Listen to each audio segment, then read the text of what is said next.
Welcome to Facebook for the Blind, your look at the downfall of Western civilization through the best memes we can find each week.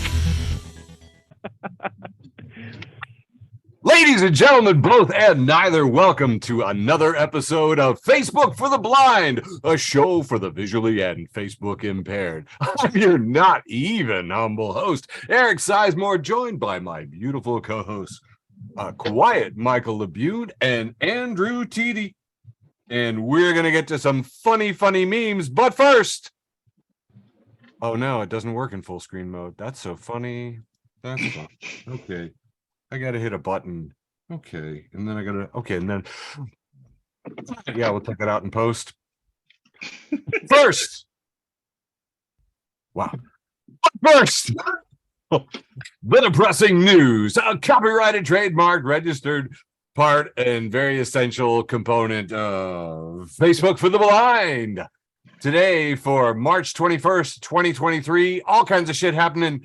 The big news was that Xi Jinping and Vladimir Putin were meeting in Russia, and they were causing all kinds of stinks. Also in the news, new data linking the pandemic's origin to raccoon dogs at the Wuhan market. And I normally wouldn't include crappy, nonsense, irrelevant information like this, but we always try to include a heartwarming animal story. So raccoon dogs. What do they look like? They look kind of like a little raccoon dog, you little linger, like brown and black and all that stuff. Like kind of fun. It's like, that's really cool. It's like there's a young raccoon dog there, and he's got a little foxy face.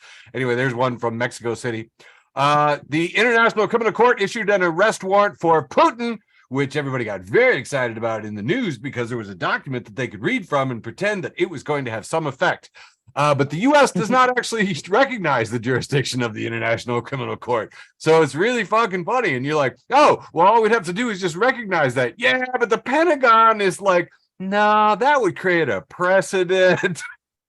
And if anybody's going to the International Criminal Court, it's like, you know, George Bush and Rumsfeld and really, actually, pretty much every president of my entire life, unfortunately, but that's just the way it goes.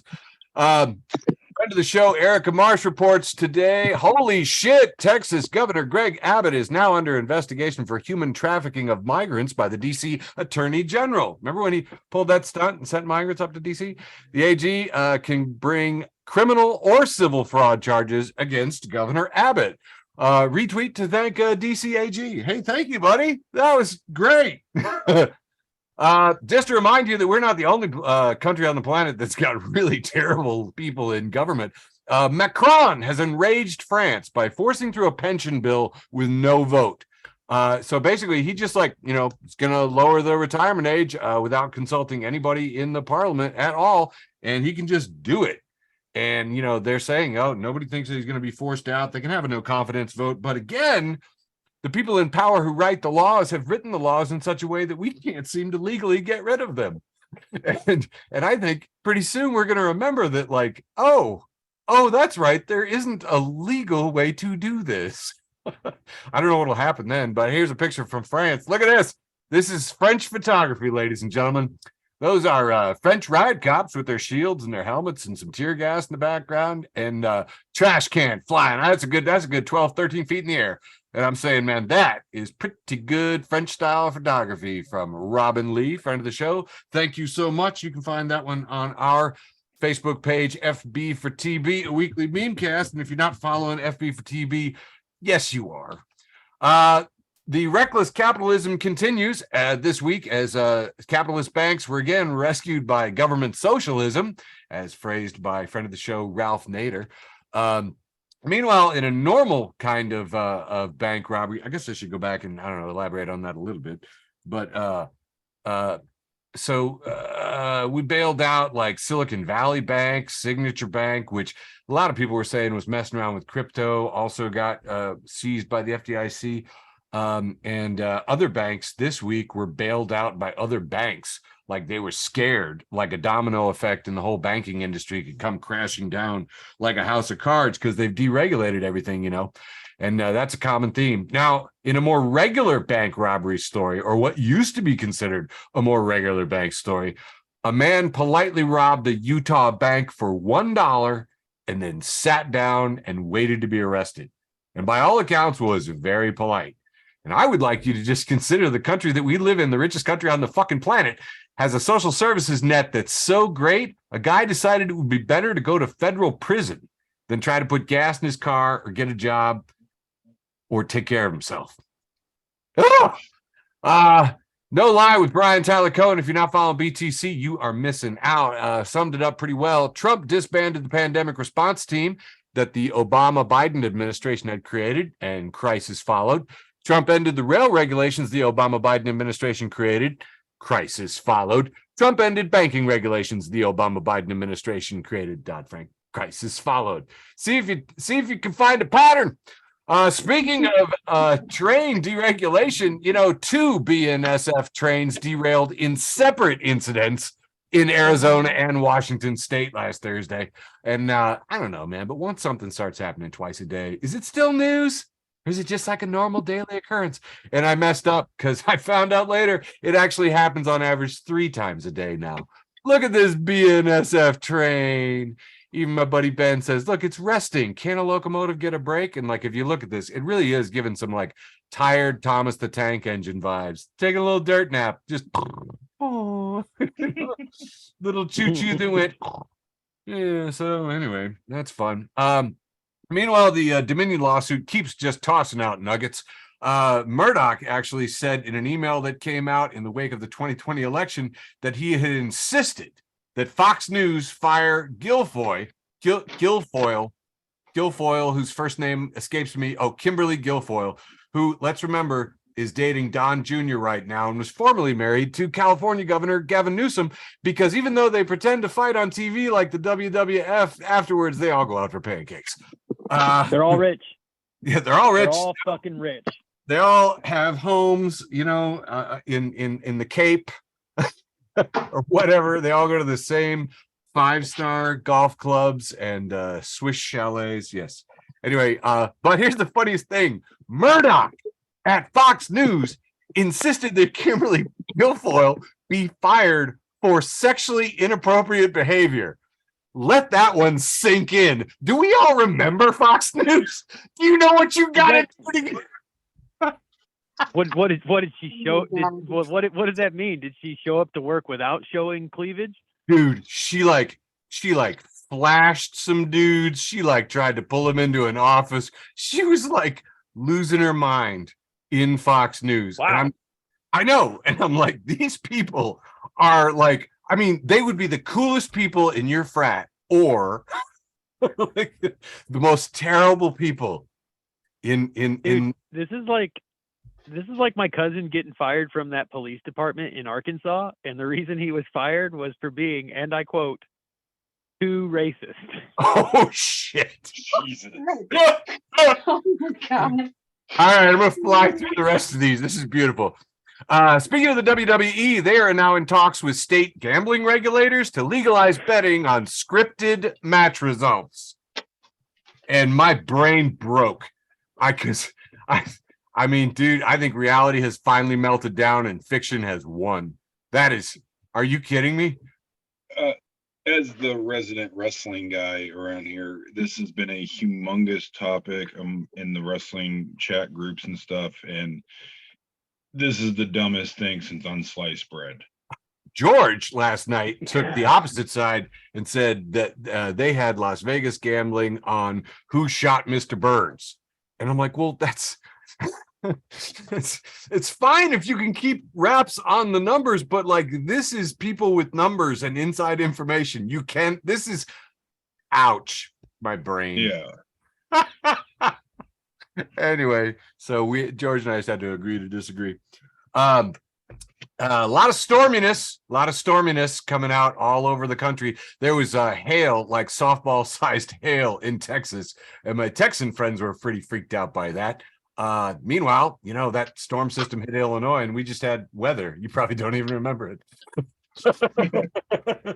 Minnesotans and stuff going, oh yeah, hail. Yeah, get a new roof. Been through it every year, whatever. The real storminess, though, is that the Tangerine Tornado said that he called on his supporters to protest and take our nation back in an ominous echo of the January 6th riot. Yes, he went out on his stupid ordered on Wish version of Twitter that he tried to recreate, and posted there that he was going to be arrested Tuesday. And people got so excited for today. And my thought was, first off, he said it. Next. Right. Why would I start believing him now? Right, I know. Like this time he's gonna tell the truth. And by the way, too, I'll tell you what happened here, man. His advisors said that an indictment could come. So he just turned it into they will, because that's how his stupid brain works. Anyway, yeah, next. Some of my Libby friends were indictment watches now, New York law enforcement preparing for grand jury verdict. And I'm just like, honestly, I'm not even half erect anymore. This is like so boy who cried indictment at this point. I can't. Oh my God. Porn star Stormy Daniels, though, said that she will dance down the street if Trump goes to jail. So there's that to look forward to. I'm certain it will be on Twitch or maybe a pay-per-view event. The Bite reports that people keep posting phony AI-generated images of Trump getting arrested. Which truly, if you look for them, they're everywhere. And the quote is that we are witnessing a new form of anticipatory disinformation.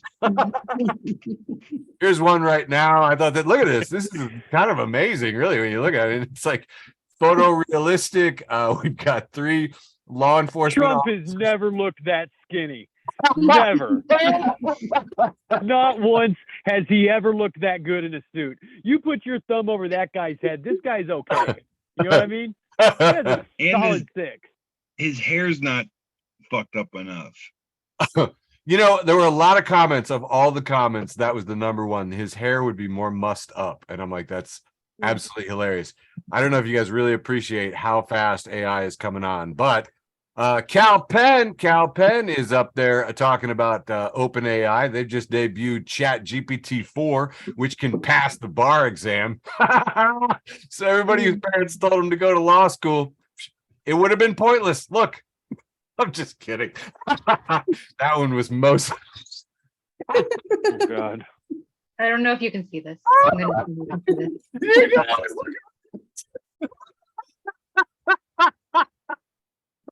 Some of these are for me, okay?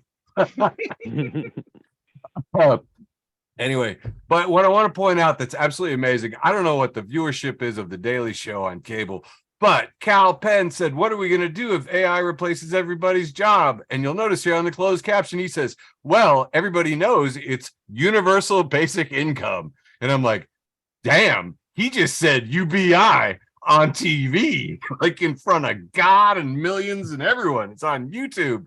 So that was kind of fun. They also talked about how the EPA is now going to limit forever chemicals in drinking water. Those PCFT, PTA, FCs, CFCs, whatever those things are that are forever and around all the time. They're finally going to regulate them, which is long overdue. But hey, that's cool. So yay. Oops, come on, click back here. Come on, buddy. Here we go. All right. Meanwhile, Microsoft, taking all this news in stride, cut a key AI ethics team. Microsoft laid off the entire team that taught employees how to make AI tools responsibly, which is, to paraphrase, so they will not get put in jail.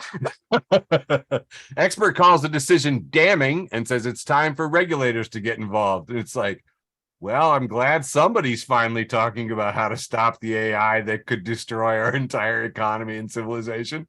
Oh, and then you look at the jokers in Congress and you're like, oh, this is never happening.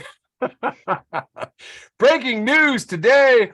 A bomb threat was called in just as a judge in Lower Manhattan was about to start a hearing over a $250 million lawsuit by New York Attorney General Letitia James against Donald Trump. This comes as Trump is urging his supporters to incite chaos against law enforcement in recent days. So already unfolding. New York Police Department said that they are on high alert, but there's no credible threats. Meanwhile, one of our favorite lunatics of the show, Marjorie Taylor Greene, went in front of Congress and just was like trying to grill people with her bullshit. And She says, that's not what the Border Patrol agents are telling me. And there is pictures and video surveillance of a man walking and placing this device and then walking away in no man's land where only the cartels and human trafficking take place. He certainly paints a really good word picture, but I think that she is being pumped by some people in the Border Patrol. That is like my theory. Bill Malugan at Bill Fox LA says, new high-level CBP source tells me that it was a fake. It was actually filled with dirt.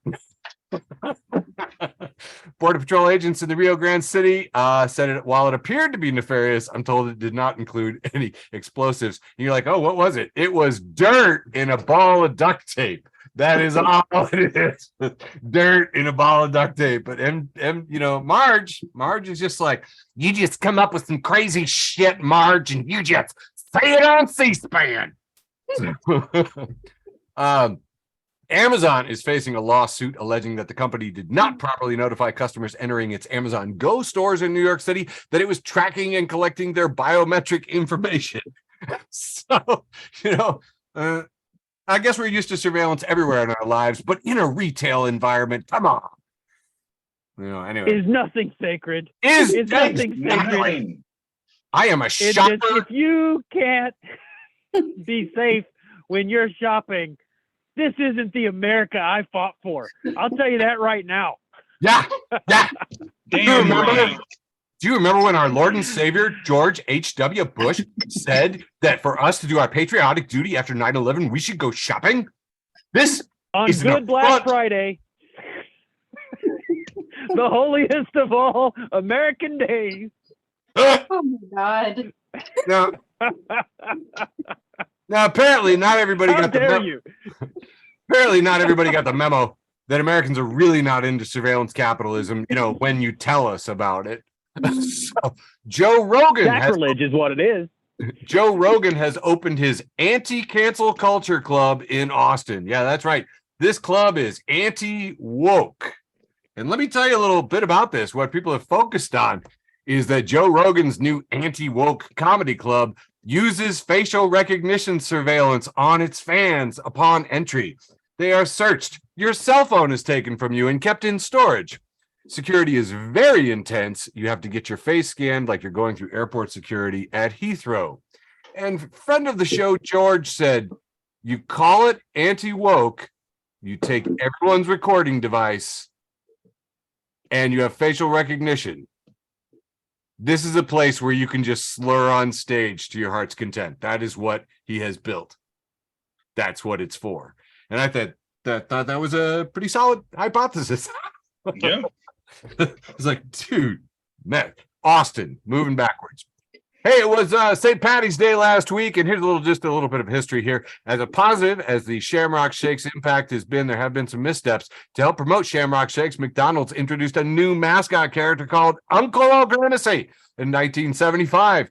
The Irish uncle of the purple mascot Grimace, Uncle O'Grimacy, complete in his Kelly green hat, shamrock pattern vest, and shillelagh, would travel from Ireland each year to bring Shamrock Shakes to McDonald land. Uncle O'Grimacy was quite quietly phased out of McDonald's marketing after a few years, due in part to an alleged incident in Philadelphia in 1978, where the person portraying him made statements in support of the IRA and that British soldiers were better dead than alive. So, and Anarcho-Judaism, who posted this and brought it to our attention, says, we have no choice but to stand. This is my favorite of all the Irish. King of the Leprechauns. Just brings me joy looking at him laughing, drinking from his enormous cup there. The king of the Leprechauns from Darby O'Gillis. The thing that I missed most and missed out on is that George over at Smith Burger was chowing down, making these. Look at this. This is corned beef, 1,000-ounce dressing. I don't know what all is on here. Beef, bun. It's freaking crazy. This is the special Frank Costello double beef, slow roasted corned beef, sauerkraut, Swiss cheese, and 1,000-ounce dressing on a toasted brioche. Frank Costello. That's what he was making. And I've never wanted one of these. I've never wanted a burger so bad. That looks delicious, bro. It does. But anyway, this is my only regret from St. Patty's Day. I didn't get over to see George. That was the Frank Costello. In other huge news, friend of the show, Tyler, original founding OG of Facebook for the Blind. Tyler and Aaron went on a Bigfoot hunt in Allerton Park and Retreat Center, and they caught him. Look at that. They caught him. Aaron's got a selfie with Bigfoot. I mean, you know, I know it's right across the street, but they exerted effort, and it paid off. Eric, I'm probably wrong, but it looks like this might actually be a human being in a Bigfoot costume. I'm pretty sure it's Tyler in a costume. Yeah, because I don't recognize that Bigfoot from the family reunions. That's all I'm saying. I know. I called to make He's sure like, that I've never met this Bigfoot before. Yeah, this ain't one of my peoples. This ain't one of my squatches. soon as this was posted, I looked at TD's timeline to figure out if he was home, and he was, so it wasn't him. Yeah, I just go wandering around Allerton Park for a while every once in a while. All right, we always try to round it out with a heartwarming animal story, and this week there have been too many. So in rapid succession, the fearsome prehistoric penguin weighed as much as an adult gorilla. An unearthed fossil in 2017 shows that there was a new species of penguin that stood as tall as a person and weighed as much as an adult gorilla. And you're like, oh my God, nothing could top that. Oh no, all kinds of stuff can top that. All creatures, and if you're not following all creatures, you are missing out on some really cute things. Look at these two little Japanese flying squirrels. They're little fuzzy. They look rounder. They look more like a little fuzzy softball with great big eyes like a gray squirrel. But they look so cute. They look like live action Pokemon. They got little hands. I know. You're starting to figure out where the Japanese get this whole, sense of like anime being ridiculously cute. Of course, the biggest news this week actually was that elderly penguins received the world's first custom lenses in a successful cataract surgery. So, that's awesome. Penguins got contacts. We live in marvelous times. Healthcare is great. Woo! It's so they can avoid Free Willy coming to eat them. I don't even know. Anyway, and I know you're like, yeah, but those raccoon dogs, man, how are you going to top the Wuhan raccoon dogs? I mean, what are you going to do? First off, it's Wuhan, hot topic, raccoon dogs. Everybody loves them. China, who doesn't crave some more Chinese? This heading should have been Wuhan raccoon dogs, warm more than your heart. It's a COVID fever joke. That's pretty funny. But nope, that is not the epitome of animal stories. This was it for this week. Bree May sends an unsolicited dick pic. Fuck out of here, Bree May. The dick, if you don't know, looks a lot like Bambi, except it's the size of a cat. It has those scrawny little like deer legs. It's a little Bambi deer that's the size of a cat. This was posted in the Church of Sloths, and if you're not following the Church of Sloths, you are missing out. Look at the eyelashes on that. She has eyelashes on her like you wouldn't believe. And notice in the corners of her eyes, black tears. Black tears. That is so metal. That is our heartwarming animal story to round out the news from Facebook for the Blind for March 21st, 2023. And now on to my beloved co-host with a nice, long round one. All right. Time for my big, long, round one. Glow fuck yourself. Friend of the show, Glow fuck yourself. If you're not following Glow fuck yourself, where are you getting your butt plugs? Kicking off round one with just a simple tweet. It says, if white people can't cook, then explain why you have to show your ID to buy Sudafed. So you say we have no culture. Thanks for listening to an episode of Facebook for the Blind. Follow us on Facebook, Twitter, and Instagram.